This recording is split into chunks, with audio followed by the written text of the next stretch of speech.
listening to the Pharmacy Podcast Network.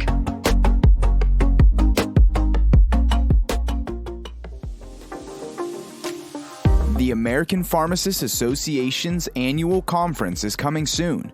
March 24th through 27th in Phoenix, Arizona, the APHA 2023 will bring together thousands of pharmacists and pharmacy professionals united to move our profession forward. Join the Pharmacy Podcast Network as a media partner of this year's APHA 2023 on the trade show floor and plan to share your vision to the future of pharmacy. Together, we all rise in the face of adversity. It's Valentine's Day. Rachel, happy Valentine's Day. Happy Valentine's Day, Todd. So it's actually not Valentine's Day. It's Friday, the 17th of February, but this is This Week in Pharmacy, and we made it our Valentine's Day special. What are you doing for Valentine's, or what did you do for Valentine's Day is what I should say.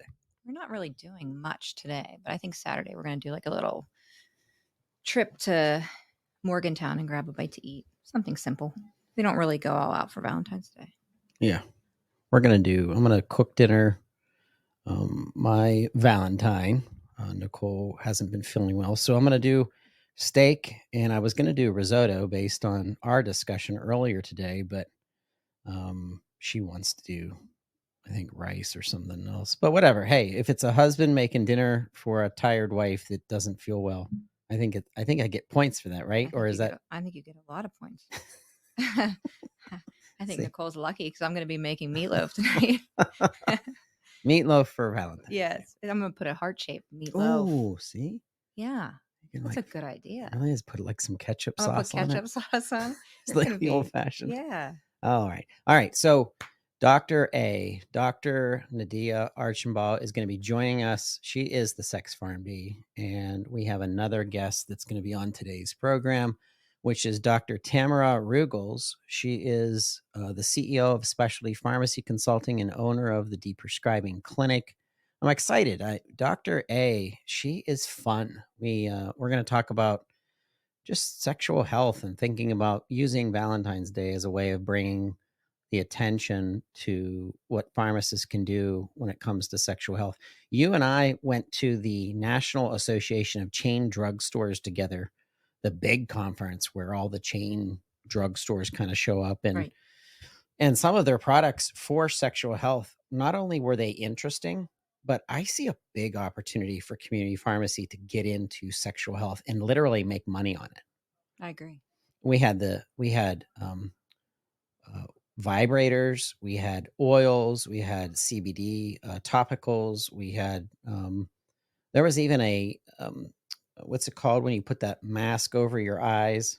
Virtual reality. There was like a virtual reality for sexual health that would play different kind of like stimulating psychotropic-ish images that almost look like a kaleidoscope. Remember the kaleidoscopes when you were young and you put them on your eyes and it plays like, so there was this stuff that would would focus in on de-stressing, not so much sexual per se, but de-stressing people. And I think stress is a big deterrent to sexual health, just in general. I agree. What did you think of that? Because we're supposed to go back to NACDS for 2023, but that's called the Total Store Expo, the TSE. That you wouldn't think as a community pharmacy owner that would be a place to go, but I think it's full of amazing products and ideas that community pharmacy owners could really extract knowledge from. Well, it was my first time there. First time at any conference with you, actually. Yeah. Great experience for sure. But yeah, I think that's a fantastic opportunity to get those things out there.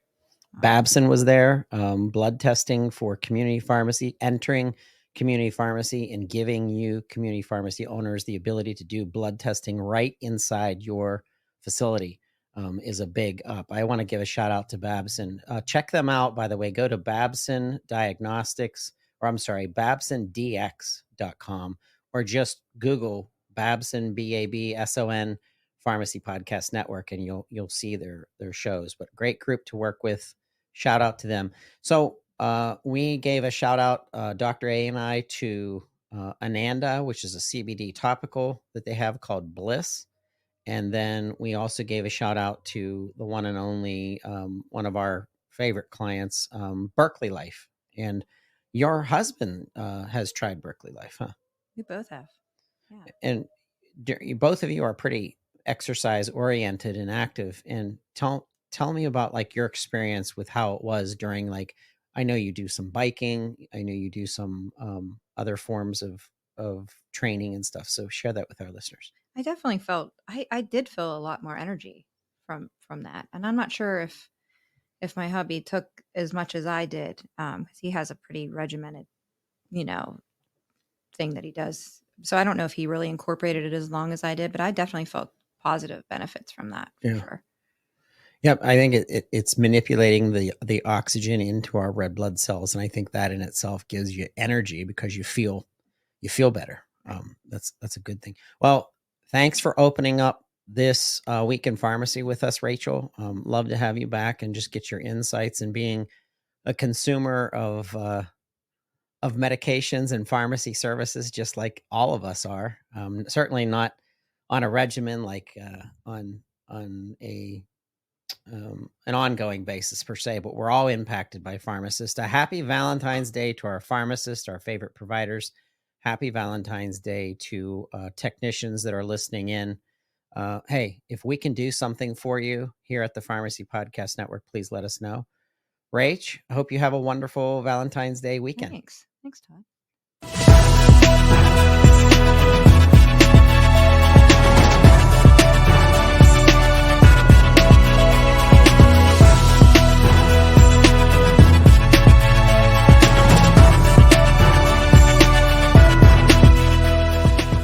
And now I'd like to bring in a special guest for This Week in Pharmacy. And this is no stranger to the podcasting land or the Pharmacy Podcast Network. Dr. Nadia Archambault is known as Dr. A, and she is the SexPharmD. And we're so proud to have her part of our network. Happy Valentine's Day, Dr. A. Welcome to the show. Hello. Thank you so much. It's so great to be here. And I love your studio. It's beautiful. So, and I love this whole new segment that you're doing. It's really exciting. And happy Valentine's Day to you too. Thank you. I'm so excited about where we're going and how pharmacists are leading by the expertise that they have. And I'm very proud of our studio, and it's kind of a way for us to visually get more content out there that pharmacists are leading again. It's not really all about boosting that pharmacist. So you've been a big part of this, and I had to have you as our guest for the Valentine's Day special. So I wasn't sure if you knew this, but did you know, like, the origination of Valentine's Day was from a saint named Saint Valentine, and there was a lot of folk and traditions and different things that were around that. But what do you know of Valentine's Day's roots? So I had heard that also. I went to school when I was in school. I went to private Catholic school, so we learned about all the saints. So I remember learning about that, and I always thought it was really interesting. I don't know where the little hearts and everything else came from, but it's a fun day. Some people think it's a whole commercialized holiday, but I think it's fun. I agree. I think that it can be used as a time for us to slow down and just show appreciation for those that we truly care about and love. And it doesn't have to necessarily be centered for people that might be single. It doesn't have to be about a significant other per se, a boyfriend, a girlfriend, a wife, a fiance. It could be about your children. It could be about showing love to your mother or showing love for your father. So I think it's really a day that we have to kind of take back from commercialism sometimes, and thinking, how can we turn Valentine's Day into a celebration of love in general? And this world needs that, I think, more than ever. But Saint Valentine, according to some sources, is actually two distinct historical characters who were said to have healed a child while imprisoned and then executed by decapitation. So Saint Valentine was kind of in the midst of kind of a dark background in some ways. Yeah, sounds like it. Jeez. Yeah. No, And I agree. It's definitely a time to celebrate love, and that can be any kind of love, love with your friends, love with your partners, love with your children, nieces, nephews, all pets, anything. And it should just be a time to feel good and express that love. And I think, it's important. I mean, if you are living far away from someone, it's, you're still spending some part of your day, and you're putting out the time, to send the flowers or spending time with a loved one. And I think that's really important. And it's another fun day that when I work with my sex therapy patients, just to celebrate being with your partner and loved ones. So it's another good excuse to do something, Yeah, and I think for myself, how am I going to show appreciation in trying to make my my wife Nicole feel special? And I've looked up ideas of what other people have done. And I love creativity. There have been romantic and affordable ideas. Renting a canoe, breakfast in bed, do-it-yourself wine tasting, looking at old photographs together, renting a movie, writing a poem to each other. Like, I think there's a lot of ideas that have nothing to do with buying something, or I think it's more where it comes from, where it comes from your heart and you're being sincere. I think there's a lot to that. And I think we need to slow down as a society, because when we're so bombarded by so much content and so much digitalization of life in general, that you and I agreed on a post that I found, which I found very interesting, called phubbing, which is putting your phone down. It's instead of snubbing somebody through your phone. I think that's where the word was derived from. But on Valentine's Day, listeners, make sure that the phones go down and that you're engaged with whoever you're focused on for Valentine's Day, making them feel special, and maybe writing them a handwritten card. Handwritten cards go a long way for me, Nadia. I love that. No, I love that article too. I'm so glad that you had posted that, because I actually give my couples homework to have non-screen time. So no phones, preferably no, not watching TV, but unless it's something specific, like a specific movie or something that they both want, but no screen time for a date night. And there are a lot of things you can do, even if you have children. And especially during COVID, I was giving people ideas. Like, some couples enjoy like making a puzzle, like just little things like that you don't have to be spending a lot of money, and it's just spending good quality time where you're actually connecting and talking and not on your phone. I think that is really important. So I was really happy when you posted that article. Yeah, and so let's enter the bedroom now. Let's talk about the SexPharmD and much of the information that you're kind of bringing to our listeners today. I have come a long way when it comes to understanding, just because of how resourceful pharmacists have become in the information that they provide, and you included in that. And when I think of the stress that is put on couples, married couples, engaged couples, committed couples, it's one thing to feel that in love butterflies in your stomach, that puppy love, that first anywhere from 1 to 5 years in a relationship. But when you get over that 5th year, if you're not constantly understanding that, just like your body, that if you don't exercise, if you don't take care of it, if you don't watch what you're eating, it can become bogged down. It can become unhealthy. Same for relationships. I know when Friday comes around and I've blasted through the week, I'm feeling run down. And when I get home, the last thing I want to do is clean. Usually we have a split level home. So I usually take care of the upstairs, and my daughter and sometimes my wife will take care of the downstairs. But there are some times where I'll come home and Nicole won't be coming home for another 3 or 4 hours because she's working late. And if I can grab the vacuum and some counter spray, furniture polish, and bang out the upstairs, even though I'm exhausted within 1 hour, 2 hours of concentration and really making it notable that I made an effort to clean, there is like a 50% chance more that I'm getting some sex that weekend. Yes. You know what I mean? Because now I've taken that off the table, that's not a stressor.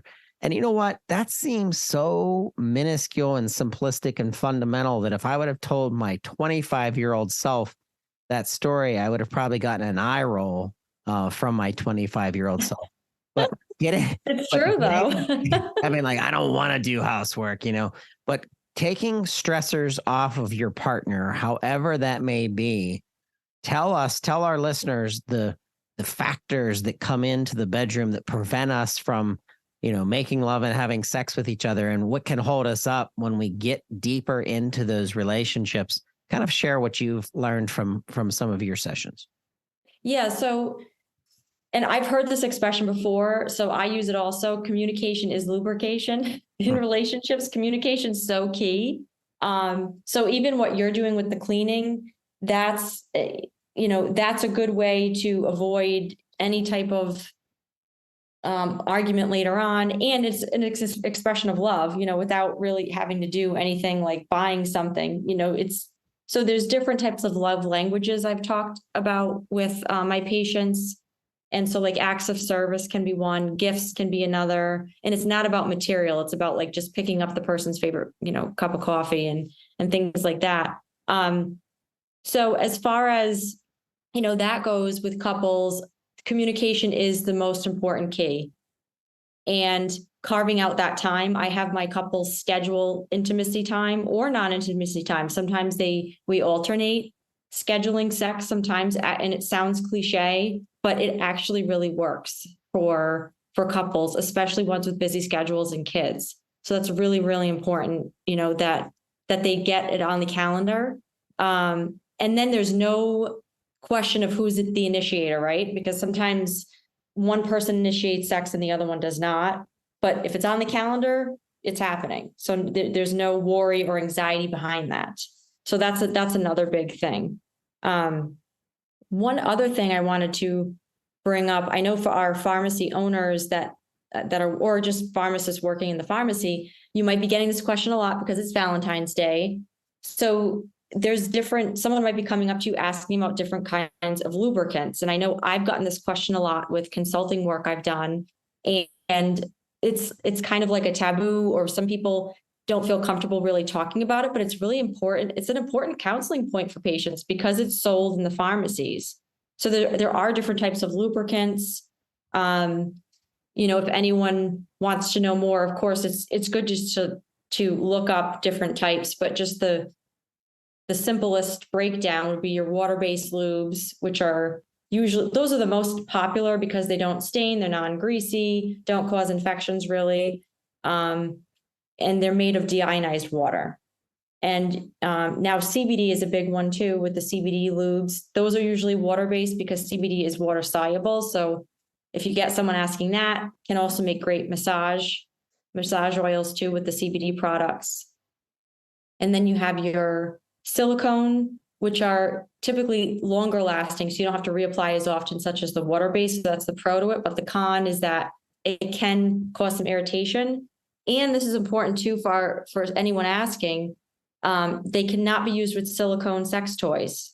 So they will ruin the toy. But a lot of people don't know that. But I think it's important there are going to be people that ask that, And then lastly, there's those oil-based. So that has a more heavy, greasier kind of feel. Everyone has a different preference, but I usually do not recommend oil-based. I haven't really seen those sold over the counter in the pharmacies because they can cause more bacterial infections and things like that. But I wanted to bring that up for our Valentine's Day episode because it's like a very common question that people may have but feel weird talking about. So when in doubt, recommended water-based lube, I think. Yeah. And you know what? Yeah. I like the excuse to talk more about sexual health and the fact that the pharmacist has been probably overlooked for the most part from the consumer's perspective, but realizing that when you're talking about substances and drugs and impact and occurrences or chain reactions or something that could occur in someone's body based on taking a supplement or taking a Viagra or using a lube, there's this whole chemical and chemistry aspect to it that really ties back to the knowledge that the pharmacist has had.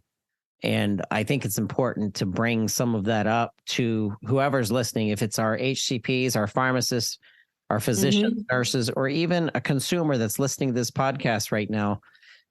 That's why we've invested in this show, the SexPharmD, because there are elements of knowledge that you have, Dr. A, that we want to learn more about. So I love this. Yeah, no, it's great. I mean, and there are, independent pharmacy owners, I think, who are afraid to even put that out there. But if you walk into a chain retail, you'll see a whole section of different types of lubricants. Some of them sell sex toys. So, Walmart, don't be Walmart afraid to sells do that. all of that stuff. If I go to my local Walmart, I go back to the pharmacy section. There's the, more of the condoms that are there. But sure enough, there's more attention to lubrication, and there's also some of the rings that they'll sell that might be toy based. But I think that we need to get away from this, the shyness or feeling that there's some kind of dirtiness about it. Like sex is such an important part of health. And I think it's an amazing and a huge part of relationships. And I almost feel like we almost need several podcasts to really dive in, because today is really a wide stance. We're talking about Valentine's Day. What fits into that when we start talking about couples? I mean, we're talking about people that have just gotten together, who have only been together for, 2 weeks to 2 months. And then we're talking about people like me. I'm going to be celebrating my 10th anniversary, wedding anniversary, and 12th year together. And that's a whole different conversation when we're talking about, sexual health and couples and sex and things that prevent us. I've learned in my own instance that it's the removal of stressors that are going to keep me from having sex with my wife. It's a stressor oriented environment that if I can get rid of as many stresses as possible, and then yes, the oils come into this. I have a hemp based oil that is from Victoria's Secrets that has an amazing smell. It has amazing texture, and I have tried to find massage because I do a ton of massaging on feet, on our calves, on legs, and it's a true massage. It's not just this one. Like my mom's like, oh, that's nice. Her dad used to give me she called it the dump out massage. She'd be like, I'd get a massage for 5 minutes, and then next thing you know, we're into something else. And no, that's not it. It's a real deal, 20-minute, if not more, massage. And I actually have learned that's not the personality that I had in even first meeting my wife and dating my wife and becoming sexual with her. It was really an evolution, and it's something that I feel like we've designed now where there's an appreciation and there's a lot of slowdown. And I think that's another element of our society. It's like, hey, if you're using, I love the Ananda line. They have Ananda has this something called the Bliss Intimate Oil. And it's cannabis infused. It's intimate oil. It's formulated by these female reproductive medicine experts and specialists that really understand the breakdown of this. And I even like some of the edibles that we've been kind of experimenting with. And that's another thing. If you make it fun with your partner and you bring some things home, maybe on Valentine's Day, just as an experiment to say, hey, this might be fun. I think I definitely like trying, a kind of different, different things and talking. If you don't know who to talk to about this, if you're a consumer listening, you would be surprised at the information that a local independent community pharmacy has that they'll take the time to kind of answer some questions, or even you, Dr. A, we could get an email, your email set up and sending you questions about what some recommendations are. But what are some of your favorite products, by the way?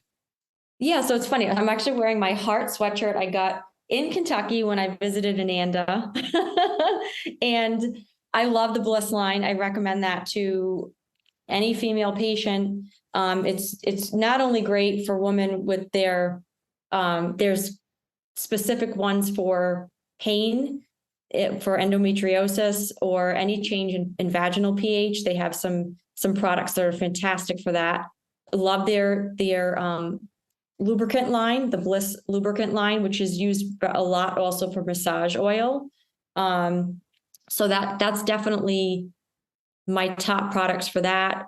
I love Athena's Home Novelties. I actually worked for them in college to make extra money. I sold sex toys, and they're fantastic. It's a woman-founded company based out of Rhode Island, which is where I'm from, and I love their products. And then some of my favorite sex therapists, like Dr. Laura Berman, she has some great ones on her website as far as products, vibrators, and Sex with Emily too. I love her also. She's great. So she has a lot of good products on her site also. But those are definitely my top ones. Yeah. And it's funny when you talk about giving massages, that's actually a big, I do exercises with patients where I give them homework for sensory exercises. So like touch, taste, smell, sight, all of that. And like one thing they do is a massage, but like listening to something that is calming, using a massage oil that smells good, having some type of visual, or just lighting. It's very important using all your senses, and that slowing down, like you were talking about, is really key for sure.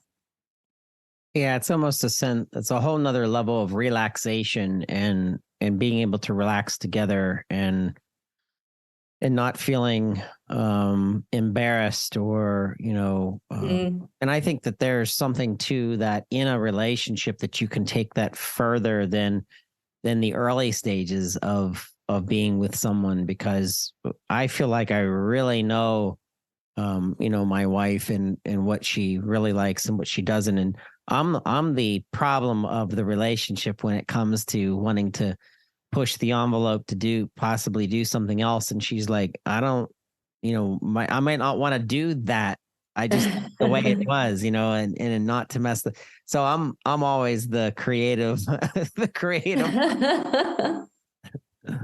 No, that's great. Well, here's a little thing you can do with your wife, maybe for Valentine's Day. So that's massage. I give this little exercise where you have like a map of the body, and you do massage work on different parts of the body, and you rate it on a scale of 1 to 10. And it's kind of fun because some people who've done it, they're like, oh, I didn't, with something they say about their partner, like, I didn't realize that like right there on that part of your neck is like a 10 for you. I had no idea. And it's just like a fun thing to do. And you only do like 10 to 15 seconds or 30 seconds at the most for each little area of the body. So that's a fun thing to do. And then you can like look at it later and say, oh, you're a 7 here, but you're a 1 here.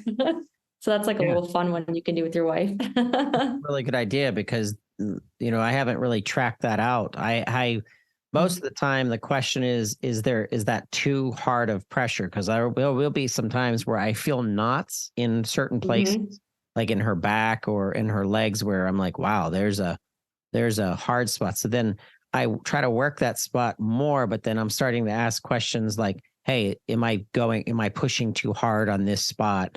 And if there's a yes or no, but I should be open to rating each of those sections to really find out where do you like, the most attention when it comes to massaging. And it's the same thing that if you went to go get a paid massage, those people, what do they call them? The masseuses? Masseuse, yeah. They'll ask you, hey, is this tender, or is this hurting, or do you want more pressure here? So yeah, I think moving around and asking from a scale from 1 to 10, that's actually a good exercise.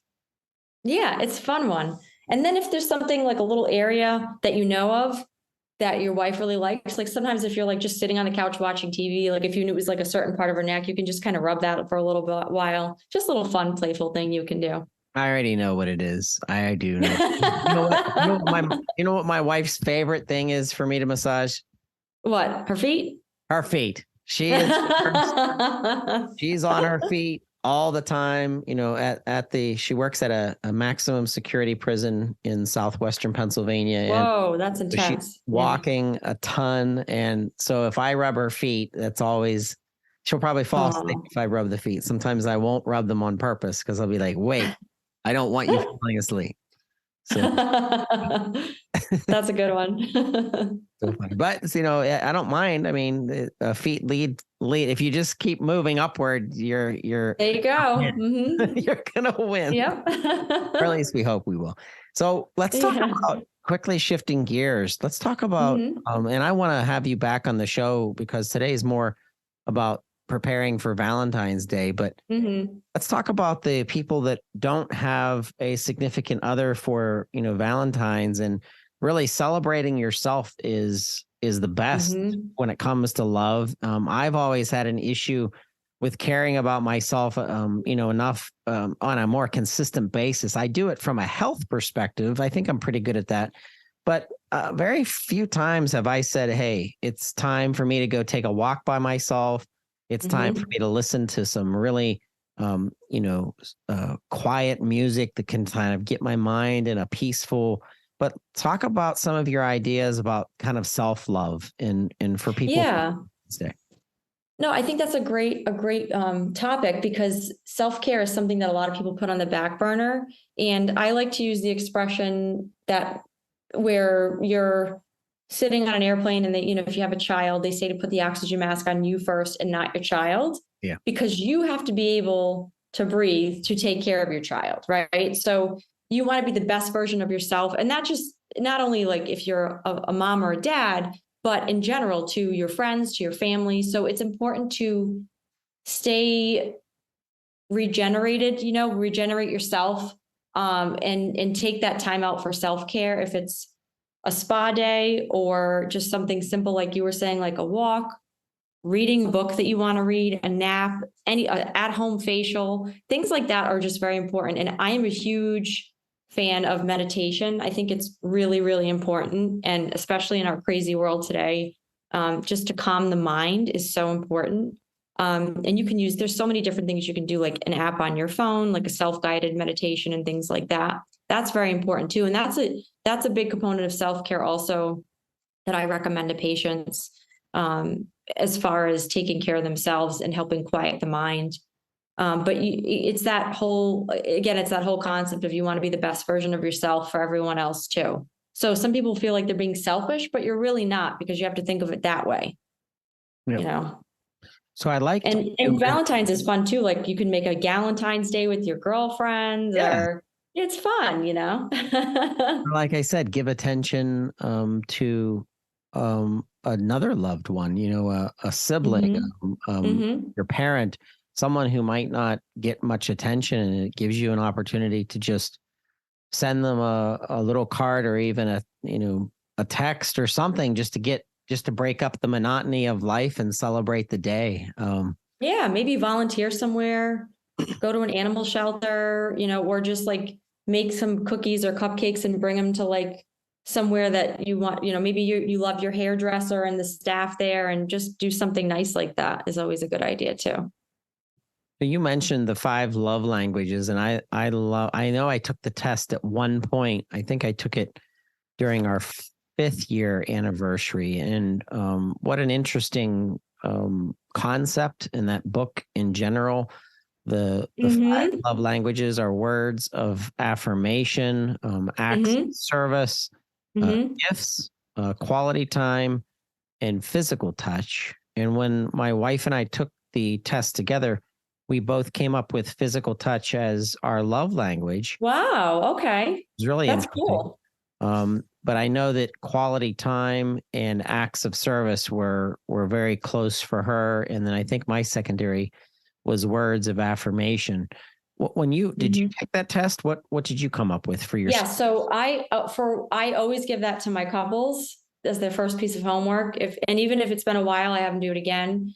A lot of women I see get the acts of service and gifts, and a lot of men tend to get physical touch and words of affirmation. That's cool that you guys both matched on touch. I don't, that doesn't always happen, but it helps knowing someone's love language for sure, especially with communicating with your partner and knowing what they like. And again, the gifts is not a material thing. It's more the thoughtful things. And then I've been seeing some additional love languages come out. One, and I liked this one, a sixth love language, which was personal space. I don't know if they're going to end up putting that in a quiz, but I think that one can be important for some people. Some people that they like their own time and space, maybe self-care time too, and that's their love language. So it's not that they're ignoring the partner. It's just that gives them some happy space also. Wow. That's a new one that I've seen when I've researched some different, love quizzes and things about the love languages. But yeah, for the top 5, for the 5 types, I think it's really cool. I think it's a great quiz. People think it's cliche, but I'm like, you know what? It works. Yeah. Yes. Yeah. And it brings common denominators to the front, where we realize that as couples, we're probably more alike than we think we are. Mm-hmm. Because I think the romance, and like I said, at the beginning of relationships is so easy. Like it came so easy to me to write a poem, or pay attention to what I was saying, or try to be amusing or something. And then as time went on, life kind of overtakes, and you forget to do some of the small things that really made someone fall in love with you, and remembering those things. And for me, you're right. It was really never attached back to something materialistic. It was more of how I stood out in what I did to gain the attention of my wife, and then doing something out of the ordinary. So no, I think it's great. What do you want to share with Pharmacist for Valentine's, and what other questions have you had presented to you by some of your clients that you think you can share with them? Yeah. So as far as for our fellow pharmacists out there, do not be afraid to talk to people about sexual health and sexual health questions. And if you own your own pharmacy and have control over the displays and things like that, I think Valentine's Day is always, or just the whole week, it's a whole season, I feel like, in February, do little displays with different lubricants, or just a fun toy. And I know it's, you might not want certain things out if there's kids coming up to the counter, but maybe have like something about, ask us about our sexual health line, or just something like that, where it gets a conversation going. That's the big thing, is just opening up your communication with patients. And as far as other questions that, that I've gotten from patients, as far as it being pertinent to Valentine's Day, there are some people that may actually feel depressed this time of year, or if they're single or newly single, or have lost a loved one.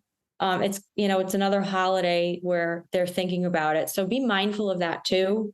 And just try to spread the love everywhere, try to make them feel good, but not make it about, I think if you make it too much about, oh, well, you didn't get flowers, and, you didn't have a boyfriend, you were depressed. I actually had a girlfriend one year send me flowers, and it was that I had gone through a really bad breakup. And she sent me flowers, and it was literally the sweetest thing ever, and I never forgot that, so, make it about everybody. But yeah, just keep in mind in itself, that act of love from one friend to another, that's very special.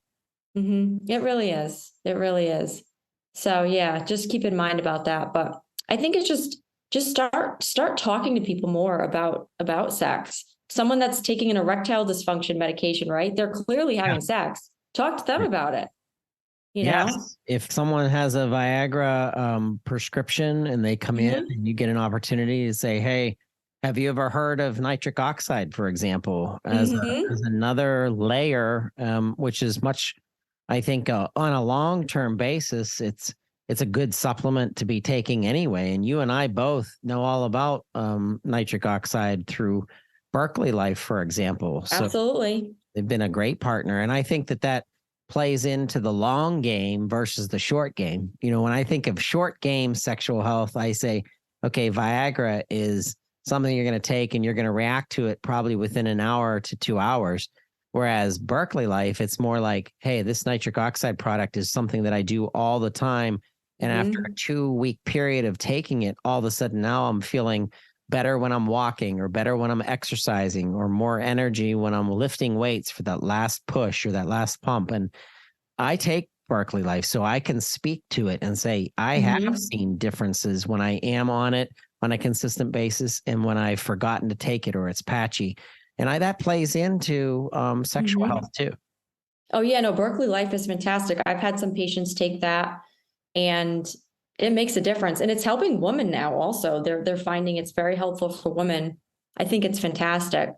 And it's another way to go. Like if you can't take the Viagra's and the Cialis, you know, if you have a heart condition or anything like that. So that's a great option, or if you want to go more natural.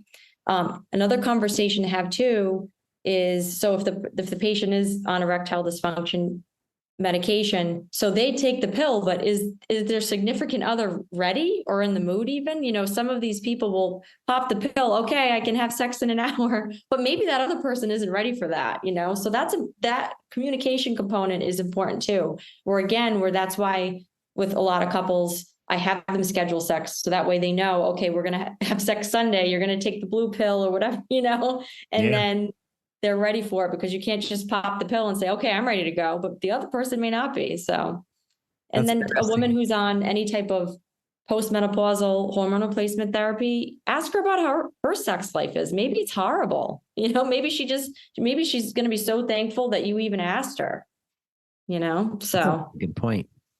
And starting that yeah. dialogue, if you're a pharmacist and you're listening, you're already up there in the level of trust. So Mhm. maybe easier to ask you questions than it is for them to get the attention of their primary care physician that might be, never picking up, never able to get them on the phone or get them face to Mhm. face. But you at the pharmacy may be able to answer these questions that people have. I'm wondering, Nadia, how many people are embarrassed that don't want to ask questions that they're curious about. And then, of course, they have to find the answer by either Googling or looking up on Mhm. YouTube. And when I get an answer from someone that's right in front of me that I can look them in the face and get like a scientific, explanation or some guidance, I just feel better about it. Absolutely. I mean, I had patients call me. I had all kinds of crazy. We get them all, you know. I had someone ask me about canola oil for lubricant or coconut oil. Like I've gotten calls, you know, but they trust you, and they don't have to make an appointment for an office visit. You know, now I know people look stuff up online, but you're that trusted professional. So it is really important that we're able to have those conversations. And you know, a lot of people are afraid to ask those questions. Or, you know, I've seen this a lot also where it's kind of brushed aside, like, well, that's normal. Well, you're going through menopause, you know, that's normal. But is that really normal? Like, is that really what you're like? Like, does life end after menopause?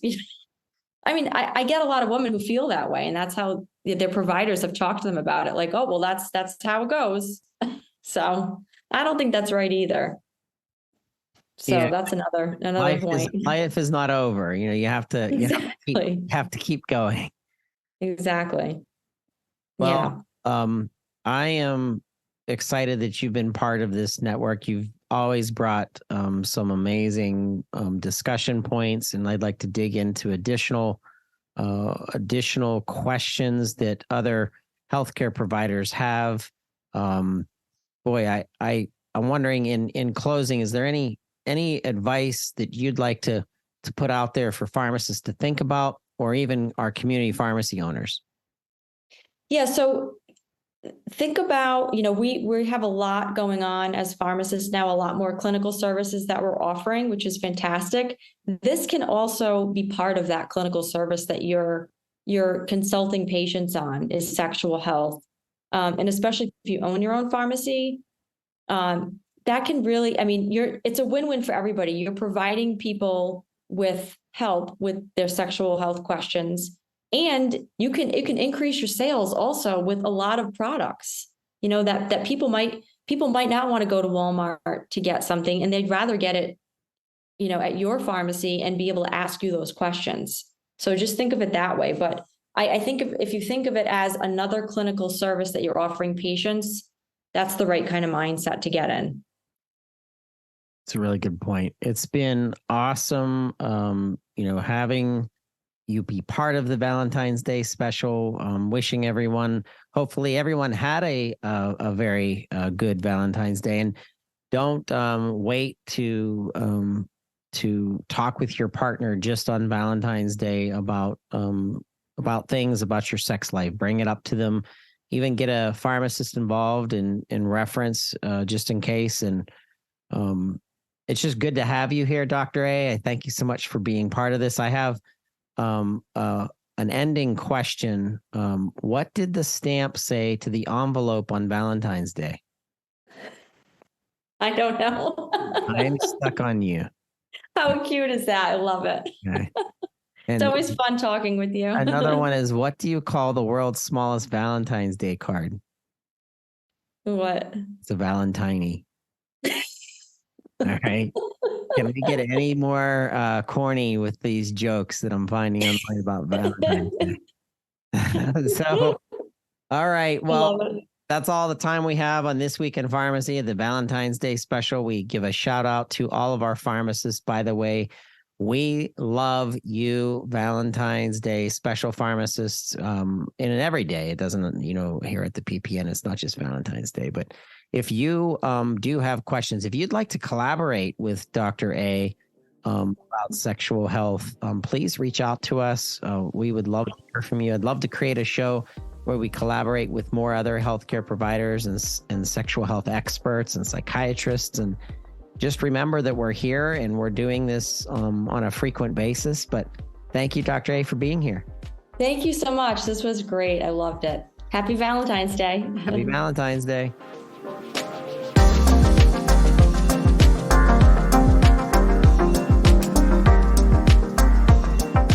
First-time guest on This Week in Pharmacy, welcoming our second guest. Very special opportunity to talk with Dr. Tamara Ruggles, CEO of Specialty Pharmacy Consulting and owner of the Deprescribing Clinic. Tamara, it is so good to have you here. Hey, thanks, Todd. Thanks for having me. I've been listening to your podcast and the Pharmacy Podcast Network for so long now. It's truly an honor to be a guest today. The honor is all ours. This is all about amplifying the expertise of our pharmacists in different facets of healthcare. The longer that I stay in this industry, Tamara, the more I realize that we don't know, and we need more interconnection to specialists that really dig into different subjects. And, this as a Valentine's Day special, just got done interviewing Dr. A, known as the SexPharmD. Your subject is very special, and the specialty and the knowledge that you bring to this is also very special. We're kind of setting the stage to bring you back to the Pharmacy Podcast Network to really build out a series. So a shout out to our senior care consultant pharmacist, a shout out to the one and only, and I love saying that because he is the one and only, Chad Werr, CEO of the American Society of Consultant Pharmacists. If any of you would like to get involved in the series that we're going to be putting together with Tamara in the future, please reach out to us. But let's start out with just an introduction of you, Dr. Tamara, and how you got involved, not only in pharmacy, but specifically serving our seniors, some of our most fragile patients. Yeah. So in high school, I didn't really know what I wanted to do. I thought maybe teaching or maybe nursing. And so the first 2 years of college, I tried both those and I didn't like either. So my dad was an administrator at the VA Medical Center in my hometown. And he said, why don't you come home for the summer and volunteer in a few areas and we'll see if you like one. So I started in the pharmacy and I fell in love, and the gracious people there were so excited about the profession and happy to teach me and encouraging for me to try it. So I changed my major to pharmacy, and the rest is history with that one. But as far as long-term care goes, my last year in pharmacy school, I did a long-term care rotation. And it was both the dispensing side of long-term care and the consulting. So I got to do a little bit of both. And I really liked that. I liked geriatrics. I knew right then I wanted to be board certified in geriatrics, and that's where I wanted to be. So 6 months after graduating school, I got a job at that pharmacy, and it was mostly in the dispensing side. But over time, my boss, who was doing all the consulting, got busy. And so little by little, he let me do, if he was behind, I got to help out here or help out there. And then about 5 years after I had started there, one day he just pulled me in his office and said, hey, my 3 rural nursing homes, I just don't have time to travel to anymore. My schedule's gotten to be too busy.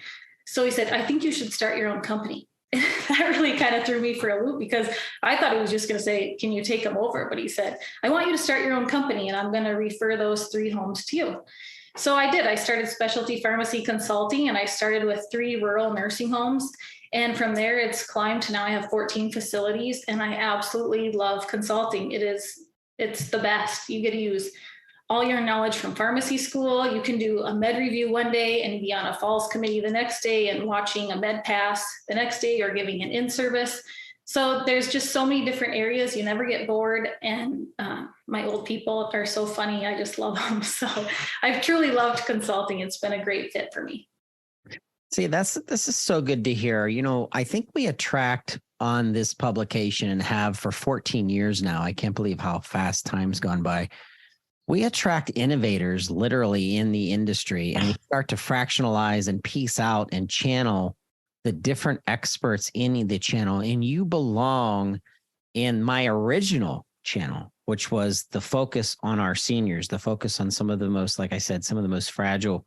And there's different, if you start to think about senior care, long-term care overall, you could literally put that in, it's almost like a bucket for more buckets and more channels. Because when I think of long-term care pharmacy, we were handling the assisted living where you really didn't need all that much help. You were healthy seniors. You wanted someone to kind of follow up on your med pass, make sure that you were adherent, check-ins every once in a while on the campus that you might be living in, or a group home or something like that, where it's a lot more freedom oriented.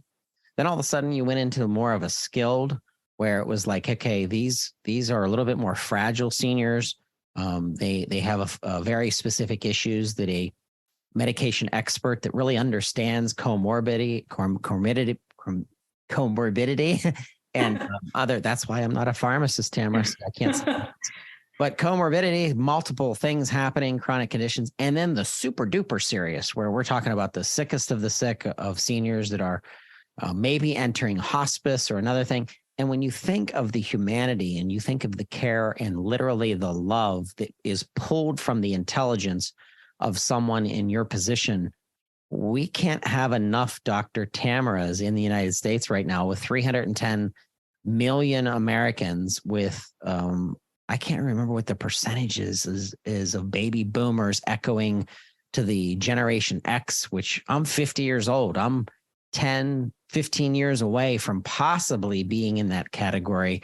And I'm, of course, more about the preventative, but give us kind of a landscape of your vision and your mission as a deprescriber, and then also your passion to service our seniors. Yeah. So, in North Dakota, if we don't stop the trend, we're going to run out of nursing home beds due to the baby boomer population. So I guess my perspective is currently both in the skilled nursing facility and in the community.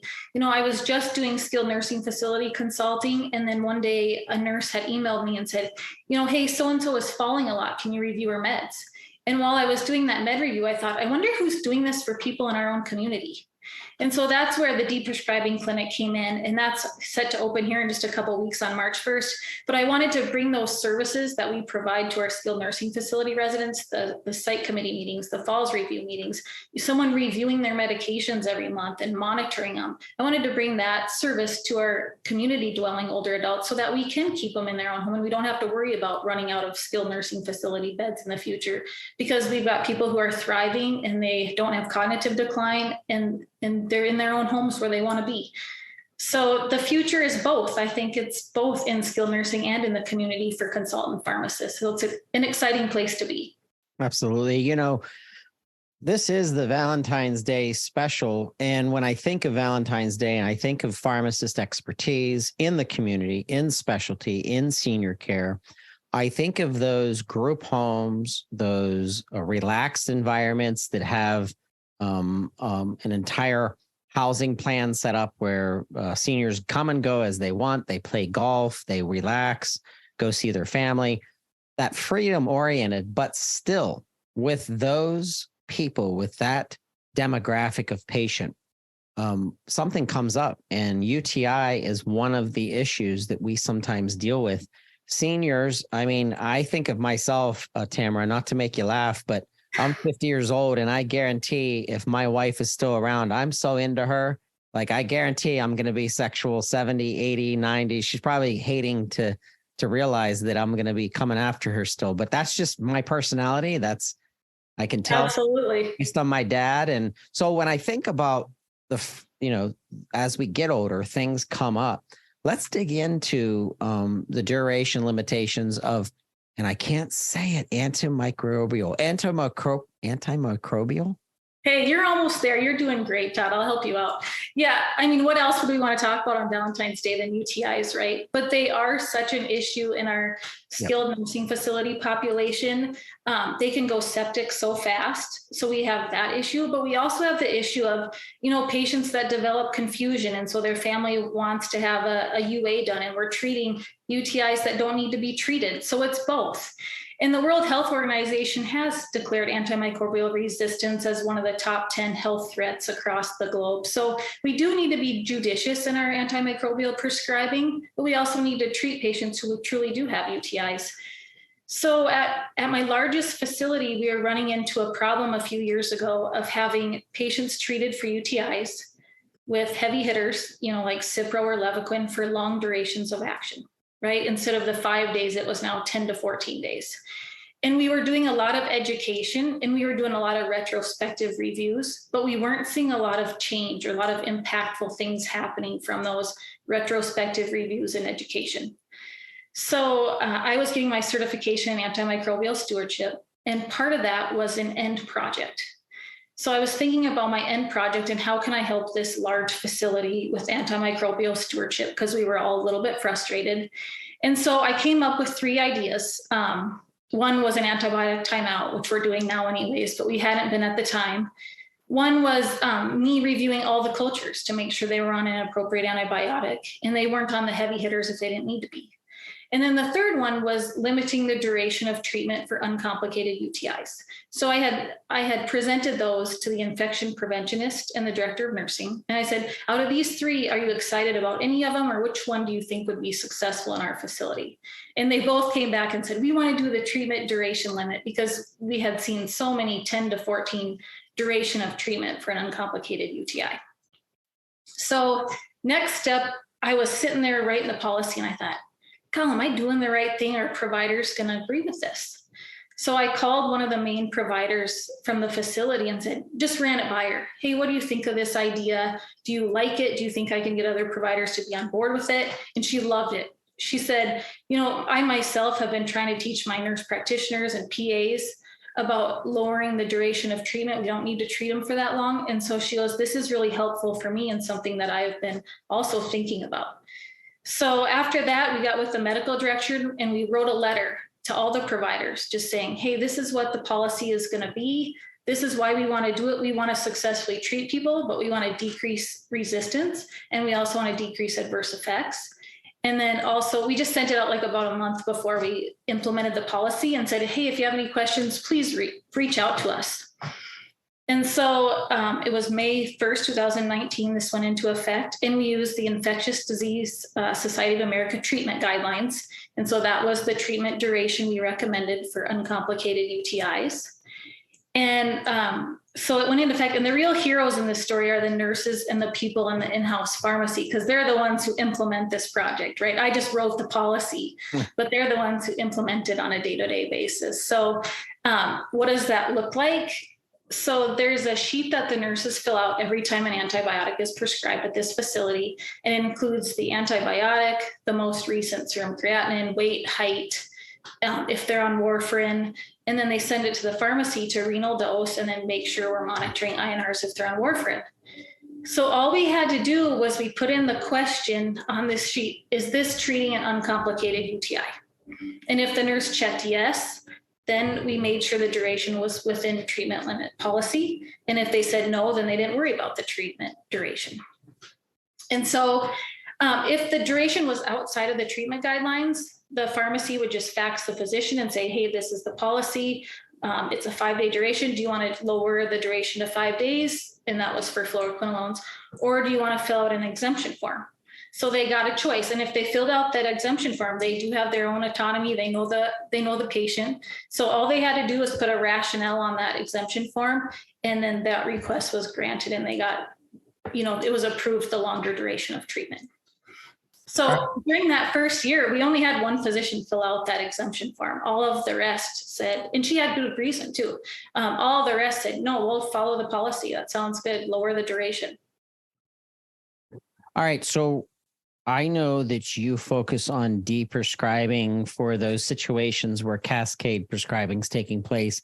You have a physician, you have a shift in physician, you have a change in multiple physicians. Maybe there's a specialist, and your senior patient is now on 18, 22 medications. And you're like, whoa, time out. So how do you parallel the mission and the belief that as much as you can to deprescribe and titrate and take your time to get patients off medications that you feel are compounding issues, and then come up alongside a UTI patient and be able to balance the deprescribing with the UTI? Like, that's a complex situation. Could you kind of talk about that? Yeah, it's very complex. So with the UTI duration, that's handled in-house by the pharmacy. So they kind of handle that piece of the puzzle. As far as the deprescribing of other inappropriate meds, that's more up to me as a consultant pharmacist when I'm doing monthly reviews. If I see a patient on a sulfonylurea like glyburide, their A1C is only 6.5, but they're on this medication that has a high risk for causing hypoglycemia.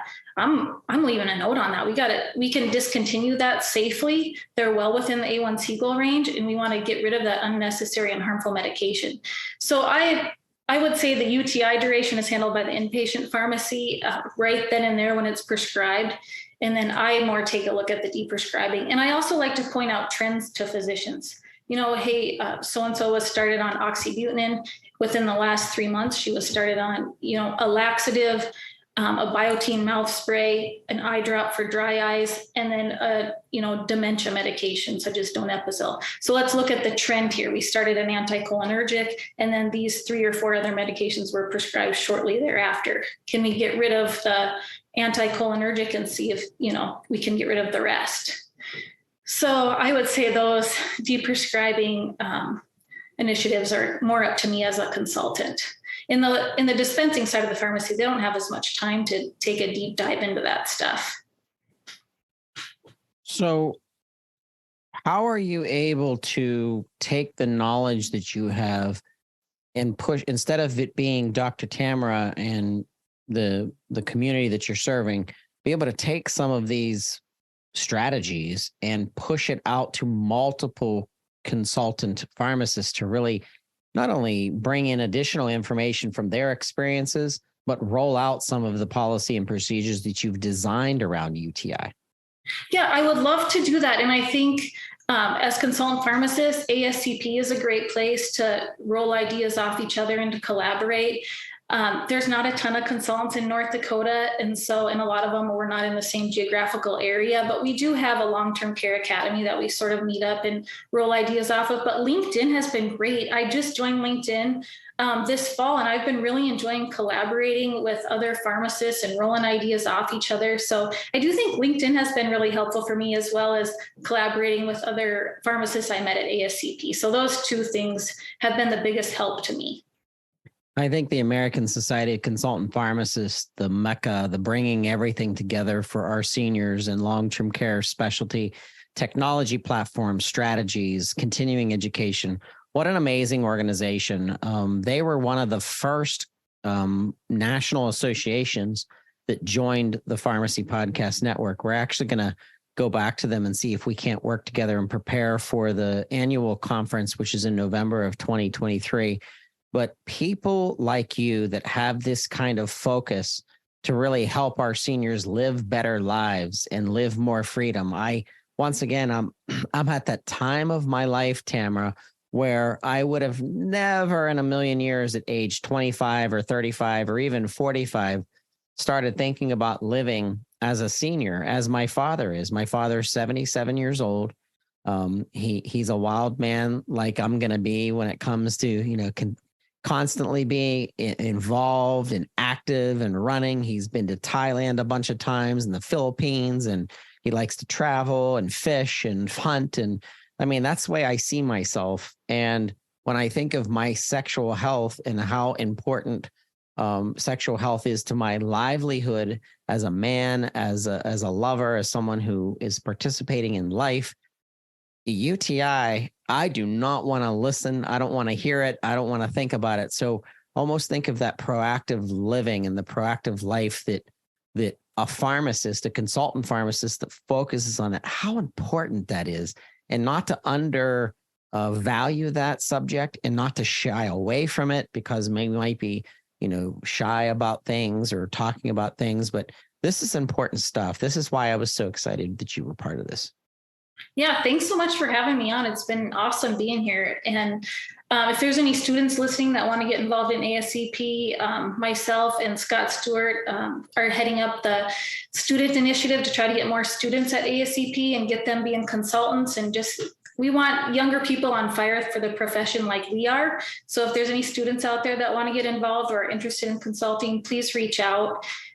It's such an exciting profession. And I do want to share that with that UTI duration limit policy, we were able to decrease the average duration of treatment from 7.25 days before we started the policy to 5.86 days a year later. So we decreased the duration by almost a day and a half, and that's for all UTIs. So that probably did save some significant resistance and adverse effects, and our Cipro and Bactrim resistance both went down. So it was a successful project, and I'm hoping to implement it in other places. That's incredible. Tamara, thank you so much for being here today, This Week in Pharmacy. I want to preface that you come back and really help us build out a very specific series that's focused and really sensitive to our seniors and senior living and long-term care. So Pharmacy Podcast Network listeners expect to hear Dr. Tamara back on the show. But thank you, Tamara. I would love that. Thank you.